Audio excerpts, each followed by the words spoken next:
War. War never changes. Some kind of war junkie? Gentlemen, you can't fight in here. This is the war room. Welcome to the War 102 podcast, where we explore the doctrine, theory, philosophy, and history of warfare. I'm your guide, Paul Darling, and I want to share what I learned in nearly 30 years in uniform. So let's get to learning about the most influential activity in human history, war. Welcome to episode 26, Retaking the Falklands. The British, rebuffed in their renewed diplomatic attempts to resolve the conflict, proceeded with what can be termed shaping operations to prepare for their amphibious landing on East Falkland Island. A shaping operation can be defined as anything which aids your primary objectives and hinders that of the enemy's. Seizing or destroying a bridge, mine-clearing operations in the Gallipoli campaign, a diversionary raid or attack. Strategically and politically, these can be diplomatic maneuvers to weaken an enemy's alliance, or use the media to threaten domestic and or international support. These shaping operations can fall under the economy of force and security principles of war. The antagonists may be so mismatched that the shaping operations may be the main effort for significant periods of time to allow an eventually evening of the odds, allowing a more traditional and symmetrical final attack. The impotent Black Buck raids against Stanley Airport had been abandoned. Now special operations forces were inserted to recce the San Carlos harbor as well as destroy, in classic SAS fashion, ground attack aircraft. The twin-turbo-propped Pucara, capable of rough field operations, being the primary target on Pebble Island. I realize it is difficult to visualize operations without some graphics, but I will attempt to describe the geography which determined how the plan of operations went about. As previously described, of the 700 islands that make up the Greater Falklands archipelago, there are two main islands, East and West Falklands. Port Stanley is on the eastern end of East Falklands. San Carlos Bay is on the western edge of East Falkland Island. West and East Falkland are separated by a strait only 2 miles across at its narrowest, and Pebble Island is on the northern edge of eastern West Falkland Island and only 10 miles from the strait and close to the planned landing location at the port of San Carlos. The British intended to follow the maxim of minimizing risk to the amphibious forces by landing farther away from the objective and the less suspected landing site, similar to Eisenhower's plan of landing at Normandy instead of the far closer Calais for D-Day. The Argentinians had as well, putting no defenses on San Carlos and only a small observation post. But those Pucaras on Pebble Island were a problem, and again, much as second Rangers were used to eliminate suspected 6-inch guns on Pointe du Hoc on D-Day, 45 members of the SAS landed on the evening of 14 May, supported by the frigate HMS Broadsword and the destroyer HMS Glamorgan. The SAS snuck past the guards and planted explosive charges on the aircraft, and then opened fire on the aircraft, which signaled the Glamorgan to begin shelling the airfield to cover the withdrawal. One AS was severely wounded by a landmine, but otherwise the raid was a complete success. 11 aircraft were destroyed, as well as the fuel and ammunition dump on the island. The way was clear. The next day, the SBS inserted just south of San Carlos to recce the proposed landing sites. On the night of the 20th, the SBS attacked the 60-man observation post at the entrance to the bay at Fanning Head with support from Royal Navy warships, and in the darkness of very early morning, the main landing started in what was known as Operation Sutton. The remaining Argentinians spotted the British fleet and attacked with mortars, and, when overpassed by British helicopters, shot down 2 of them, killing 3 crewmen. Argentinian commandos on Port Howard, on the eastern side of West Falkland, engaged and shot down a Harrier with a British-made blowpipe missile, a handheld SAM considerably larger than the American equivalent Stinger missile. By 0800 on the morning of 21 May, the observation post at San Carlos informed the garrison at Goose Green of the invasion by over 24 ships. Less than an hour later, attack aircraft from Goose Green and the Argentinian mainland were flying to attack the British fleet. Israeli-built daggers, copies of the French Mirage 5, and American-built A4s were the bulk of the attacking forces. They attacked Antrim, Argonaut, Broadsword, Brilliant, and Ardent. All were hit by cannon fire. The frigates Ardent and Argonaut were hit with several bombs, with Ardent sinking early the next morning, despite the fact most of the bombs which hit her failed to explode. Both bombs which hit the Argonaut also failed to explode, but still left her dead in the water. Notably, Ardent's outdated Seacat anti-aircraft system failed to lock on the attacking Argentinian strike aircraft, firing impotently. 8 Argentinian aircraft were shot down this first day. The 22nd saw bad weather, which allowed the British to continue unloading the infantry and commandos from the troop carriers and to establish shore-based surface-to-air defenses with Rapier short-range air defense systems. On the 23rd, the Argentinians continued the air attack, hitting Antelope, Broadsword, and Yarmouth. Antelope was damaged with, yet again, another unexploded bomb hitting her. Antelope sank the next day when the bomb exploded during defusing. Broadsword was hit with a bomb that passed through her undetonated, while her Seawolf air defense system, the replacement for the Sea Cat, also failed to engage. Notably, the only surface-to-surface engagement happened on 23 May, when the ARA Monsonen, which was a captured British coastal craft, was engaged by both HMS Brilliant and Yarmouth, which caused Monsonen's captain to ground his boat in Seal Cove on West Falkland Island. The Argentinians lost 2 aircraft to surface-to-air fire that day. The sorties of the past 3 days were disorganized. The Air Force and Navy were both attacking, but without coordination. On the 24th, the pilots initially refused to fly, and only 6 sorties were launched, with a scant 2 surviving. Here the pilots targeted the troop landing ships Sir Galahad, Sir Bedivere, and Sir Lancelot, instead of the escorting frigates and destroyers. The results were so bad that General Galtieri, the acting president, went to the airfields on the 25th to speak directly to the crews, which seemed to do the trick. Broadsword was hit again with yet another bomb failing to explode, but knocking out her communications and hydraulics. HMS Coventry was hit with 3 separate 500-pound bombs, 2 of them exploding. In 20 minutes, Coventry was abandoned and sank mere minutes later. 19 of her crew were killed with dozens more wounded. Simultaneously to the attacks at San Carlos, the Argentinians attacked with Super Entenards with Exocet missiles against the aircraft carriers far outside the harbor. The carriers were spared, but 2 Exocets hit the cargo ship Atlantic Conveyor, a stuffed ship loaded with 10 helicopters, fuel, and ammunition.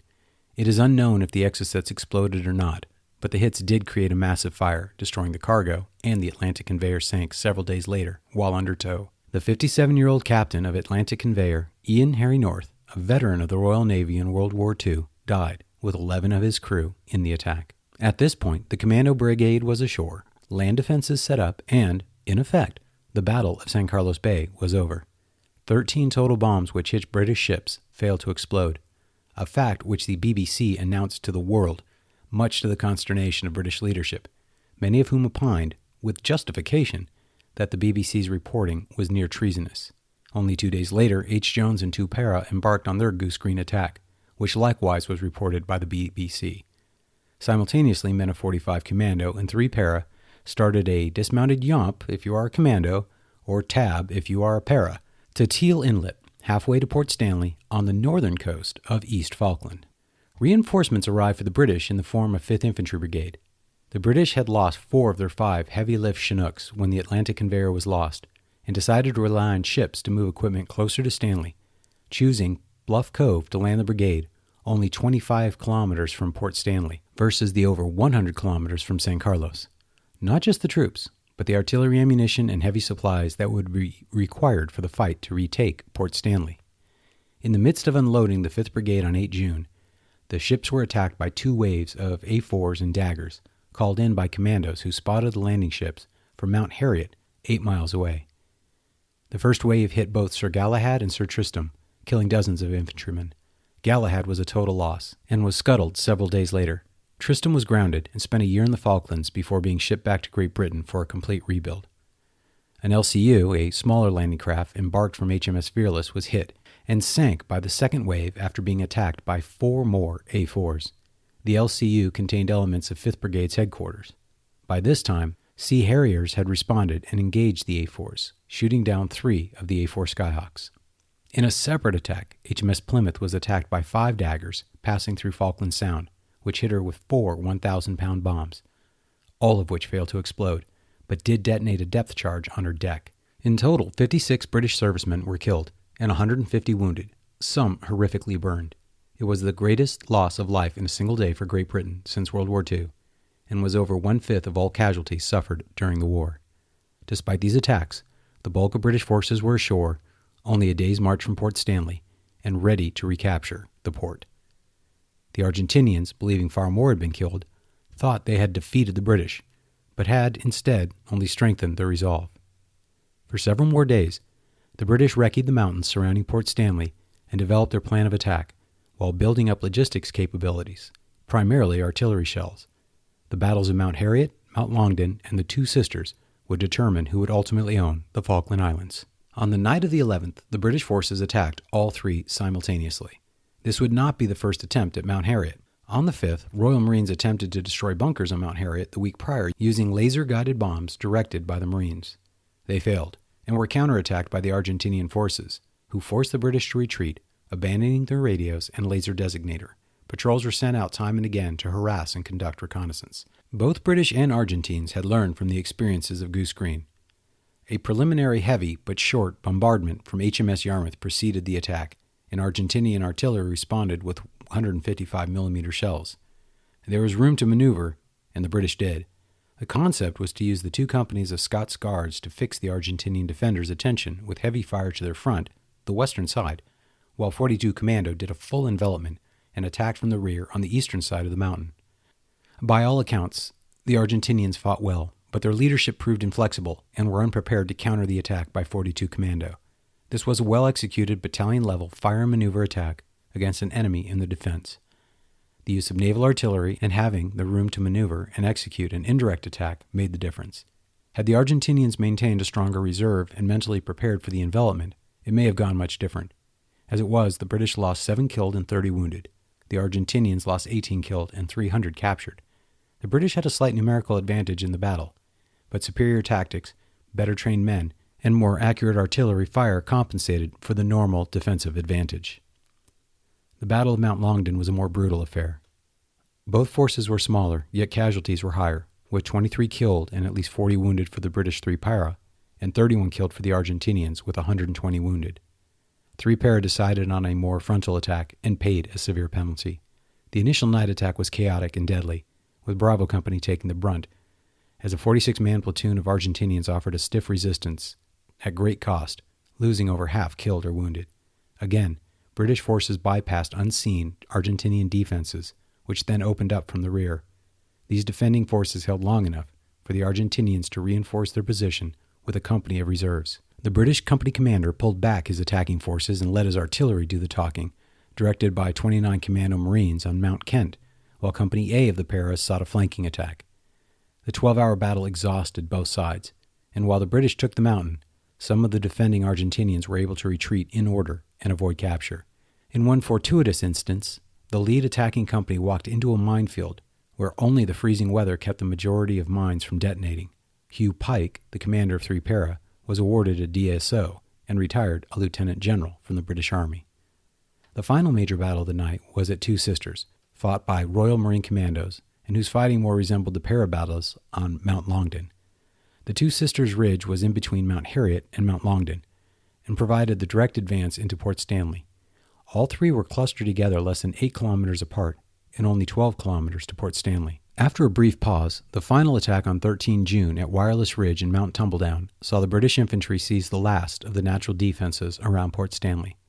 All of these fights in the rocky hills, shielding Port Stanley from the west, were brutal, close combat affairs, bayonets and submachine guns being preferred in the chaos of the night battles. Unlike Goose Green, liberal use of naval bombardment and 105mm field artillery were the norm both before and during the battle. The British relied heavily on the training of the spotters as well as their communications. The Argentinian draftees were not mere defensemen, taking up spirited counteroffenses as opportunities presented themselves and when properly led. The rocky ground with some giant boulders, freezing rain mixed with snow and biting wind, created conditions inherently miserable. The Argentinians made liberal and effective use of both anti-personnel and anti-tank mines, which, while inflicting relatively few casualties, caused constant delays and confusion to the attacking British. At Tumbledown, 10 more British and 30 more Argentinians were killed in a fight where the British and Argentinians were roughly equal in numbers. Of note, the Scot Guards were part of the main effort, and befitting their cultural heritage, they composed the now popular bagpipe standard of the Crags of Tumbledore Mountain to commemorate the battle. At Wireless Ridge, the 2nd Paras fought again, only now with 4 armored vehicles, 2 batteries of artillery, and naval gunfire support from HMS Ambuscade at the insistence of their new commander, David Chandler, who was flown from England to take command through adventurous means, jumping by parachute from a C-130 into the sea to be picked up by helicopter. At the attack at Wireless Ridge, 6,000 rounds of 105mm were fired in preparation for the attack, supported by the guns of the light tanks and even more from the supporting frigate. Despite this, the defenses were still up and initially engaged the Paras, who called forward their light tanks and even more artillery to deal with the problem. By 4:30 that morning, the commander of the Argentinian 7th Regiment reported to his commander, "Communications are lost, my whole regiment is finished." Yet smaller isolated units fought on, particularly professionals of the 10th Armored Cavalry Squadron and a platoon of Argentinian Paras who counterattacked immediately after the British Paras seized a commanding part of the land called the Apple Pie. It was during this counterattack that 2nd Para took most of their relatively light 3 killed and 11 wounded.